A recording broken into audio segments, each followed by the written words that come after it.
دوستو یاد رکھنا، تگڑا اور مضبوط جوان پتہ کون ہوتا ہے؟ جس کی نظریں پوری طرح اس کے کنٹرول میں ہوں۔ یہ علامت جوانی ہے۔ جس آدمی کا پوری طرح دو لوگ دنیا میں کبھی کوئی کارنامہ سر انجام نہیں دے سکتے، ایک جو حرام کھاتا ہو، ایک جس کی نظر ناپاک ہو۔ محمد بن قاسم جب یہاں آئے تھے نا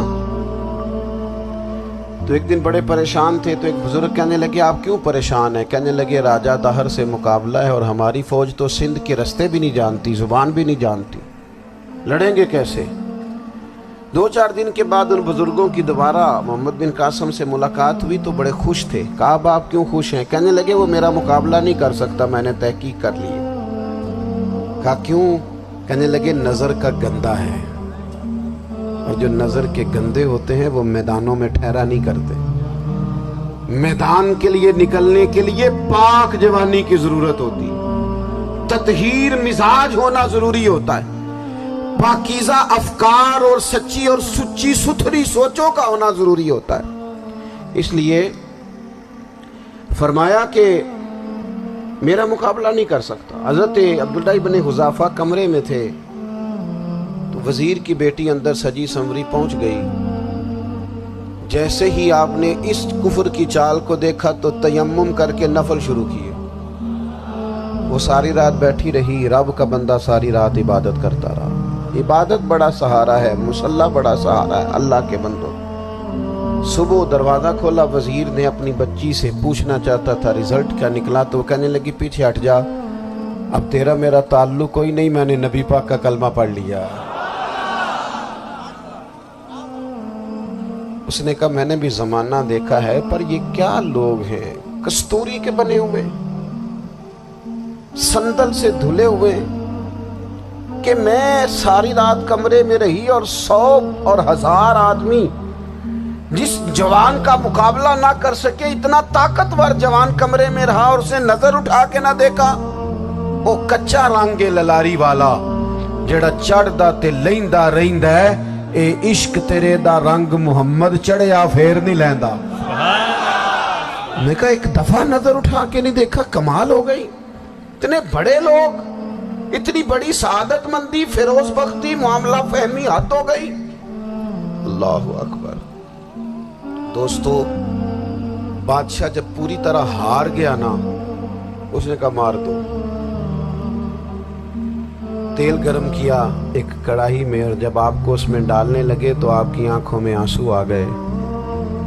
بادشاہ کا خیال ہوا شاید نرم ہو گئے ہیں، کہنے لگا روئے کیوں؟ فرمانے لگے سوچتا ہوں جان ہی ایک ہے، کتنا مزہ ہے اس کی راہ میں جان دینے کا، کتنی لذت ہے اس کے نام پر مرنے میں، کتنا لطف ہے۔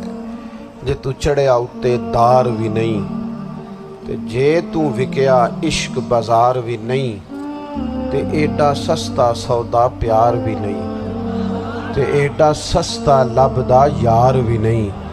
کئی جنگل گانے پیندے نی، کئی دوزخ لنگنے پیندے نی، جے وہ اس ملوں بھی مل جاوے، ایدوں سستا ہور بپار بھی نہیں۔ تے کچھ سمجھ نہ آوے لوکاں نوں وہ کادے نال شہید کرے، ڈٹھی یار دے ہاتھ تلوار بھی نہیں، پر او دا خالی جاندہ وار بھی نہیں۔ کہنے لگے ایک جان ہے نا، تو دل کرتا ہے ہزاروں ہوتی تو ایک ایک کر کے محبوب کے نام پہ قربان کرتا، جب میرے پاس ہے ہی ایک، کروں کیا؟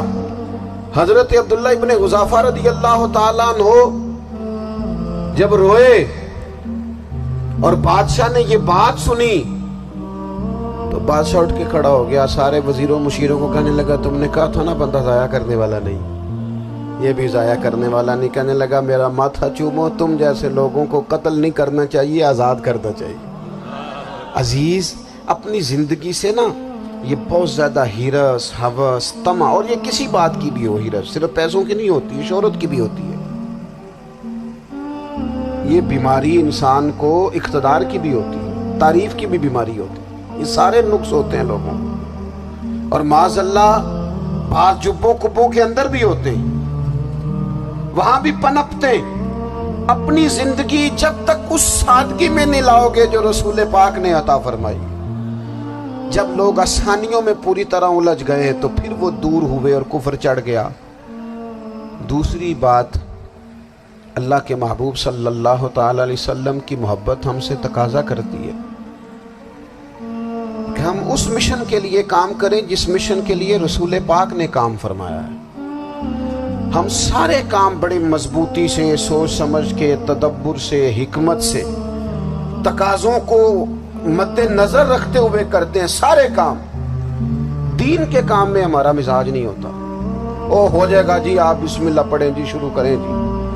آپ تقاضوں کو سمجھیں، چیزوں کو دبائیں نہیں، چیزوں پر غور کریں۔ کسی کے ذہن کی سطح پر سوال ابھرتا ہے، اس کا تسلی بخش جواب دیں۔ اپنی زندگی میں دین کے کام کے لیے اپنے آپ کو وقف کریں، اور دین کے کام کے بہت سارے پہلو ہیں۔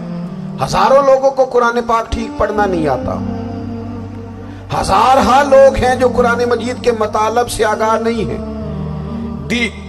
دین کی بنیادی ضروریات سے لوگ نابلد ہیں۔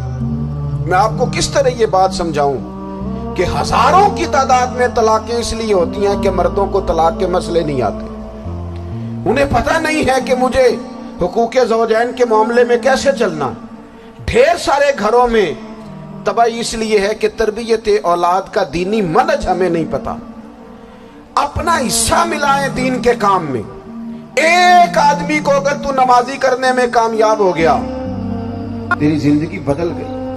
وہ دین بیزار لوگ جو ہمارے بیچ بیٹھ کے ہماری نوجوان نسل کو پگڑی اور داڑھی کا نام لے کے بنیادی طور پر دین سے دور کرتے ہیں، ایسے نوجوانوں کو دین کا پیغام محبت دے کر دین کے قریب کرنا ہماری ڈیوٹیوں کا حصہ ہے۔ ہمیں ذمہ داری کا احساس کرنا پڑے گا، ہمیں یہ خاص قدم اٹھانا پڑے گا، توجہ دینی پڑے گی۔ مساجد، مدارس، میں آپ سے عرض کروں، اتنی ڈٹ کے مخالفت ہوتی ہے نا مدرسوں کی، اتنی ڈٹ کے۔ میں ادارہ چلاتا ہوں، اس کے چلانے میں جو مشکلات ہیں وہ تو ہم بتا نہیں سکتے آپ کو، اس لیے کہ میری قوم، میرا اس قوم سے تعلق ہے جو نعت خواں امیر کرنا چاہتی ہے، مدرسے نہیں۔ ہاں، نقیب خطیب پیدا کرنا چاہتی ہے، شعر و شاعری کی زندگی کو پروان چڑھانا چاہتی ہے۔ فقط ہمارا ان لوگوں سے تعلق ہے جو لاکھوں کروڑوں روپیہ محافل پہ لگائیں گے، اور قاری صاحب بیچارے اگر مسجد کا کوئی ہونے والا کام کسی وقت بتا دیں گے تو وہ بڑی مشکل آ جائے گی ان کے لیے۔ یہ کیسے ہو سکتا ہے، آپ نے یہ ڈیوٹی بتا دی۔ مدارس اور جتنا اہم رول دین کو پھیلانے میں مدارس اسلامیہ کا ہے، اتنی زبردست، لوگوں کا خیال ہوتا ہے میری طرح کے لوگ شاید کام کرتے ہیں، ڈیوٹی کرتے ہیں۔ یہ 10-15 لوگ آپ کو نظر آتے ہیں جو آپ کو کہیں میڈیا پر یا ادھر ادھر ڈیوٹی کرتے، مخلص لوگ اپنی جگہ پہ، وہ بھی بڑا ہی کام کر رہے ہیں، جو میڈیا پہ آ کے بھی اخلاص سے اور درد دل سے کو دین کی، ان کی بھی کسی بات کی حوصلہ شکنی نہیں۔